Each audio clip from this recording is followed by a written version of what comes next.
Highway Patrol responding to an accident on the interstate. This is what it looks like on any given day during rush hour. Tens of thousands of cars cramming the roads around D.C.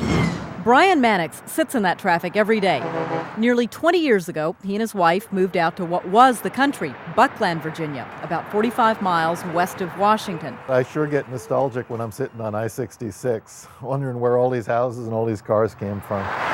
In Maryland, the growth is going into Howard, Charles, Calvert, and St. Mary's counties. In Virginia, well, a lot of the growth in this region has gone to the west, and the regional thinkers call it the favored quarter.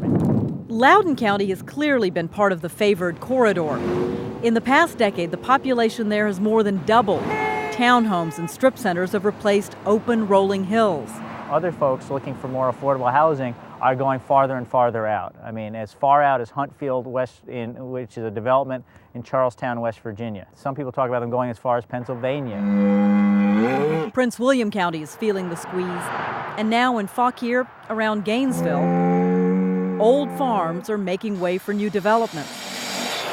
Cows now look onto a busy highway full of cars. And Fauquier's motto, preserving agriculture in a business-friendly community, is getting harder to hold on to. 12 years ago, it just looked like overnight. They just went, wow. Skeeter Hembry moved to Fauquier 34 years ago. His small leather shop off Highway 29, catering to the horse crowd. It takes you an hour just to get out of your driveway, watching all the building and business in the county. The farms are likely to disappear even more. A developer is proposing building a town center in Gainesville with restaurants, shops, and a 100-acre office park surrounded by 6,000 new homes. Now it's just going to be a wall-to-wall subdivision. You still see the old way of life. A farmer feeds his cows. An old barn hangs on by a hinge as the city rushes in. Sometimes that rush can be overwhelming. At peak times on Route 29, 2,000 vehicles an hour whiz by the open fields, past the old farms, the tractors, and new construction. I had a friend, he moved out from Manassas out here, and first thing he was saying is, why come we don't have a Home Depot and a Lowe's and all that?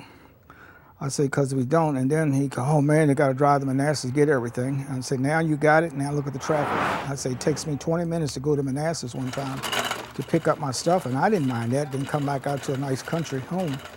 But now you got it right here in your back door, and you got all the traffic, so that's what you want, that's what you got. To deal with all the growth, VDOT plans to widen Route 29 from 4 lanes to 8.